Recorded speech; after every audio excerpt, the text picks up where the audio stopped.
So here is the birthday boy. হ্যাথুইনের birthday ছিল 9th of August. So happy birthday baby. But তোমরা কি কাউকে এরকম দেখেছো যে নিজের জন্মদিনই একদমই এক্সাইটেড না? হ্যাঁ, এই যে এই ছেলেটাকে দেখো।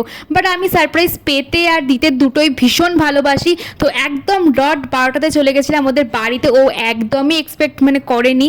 বাট যেই বলেছি গেটটা খোলো তো পুরো অবাক। তো তারপরে সেলিব্রেশন করলাম আর ও তো আমাকে পুরো কেকের ক্রিম দিয়ে ফেসিয়াল করে দিয়েছে। আর এই স্পেশাল গিফটটা দিয়েছিলাম আর একটা ব্যাগ দিয়েছিলাম আমেরিকান টুরিস্টারের। বাট স্পেশাল গিফটটা খুবই স্পেশাল ছিল, যেটা ও দেখেও খুব খুশি হয়ে গেছে। একদম কোলাস ছিল আমাদের পুরো রিলেশনশিপের জার্নিটা নিয়ে, যেটা ওর হাসিটা দেখেই বুঝতে পারছো কতটা পছন্দ হয়েছে। আমাদের খুব ক্লোজ ফ্রেন্ডকে দিয়ে বানিয়েছিলাম। আর তারপরে আমরা যে যার কাজে চলে গেছিলাম পরের দিন সকালবেলা। তারপরে আমি একটু অফিস দিয়ে তাড়াতাড়ি বেরিয়ে চলে গেছিলাম ওর সাথে একটু দেখা করতে। আর তারপরে দুজন মিলে একটু গল্প করলাম, এদিক ওদিক ঘুরলাম। আর তারপরে এক চিকেন রোল খেয়ে আমাদের বার্থডেটা ওর বার্থডেটা শেষ করলাম। তো তোমরা জানো তোমাদের কেমন লাগলো, ভালো লাইক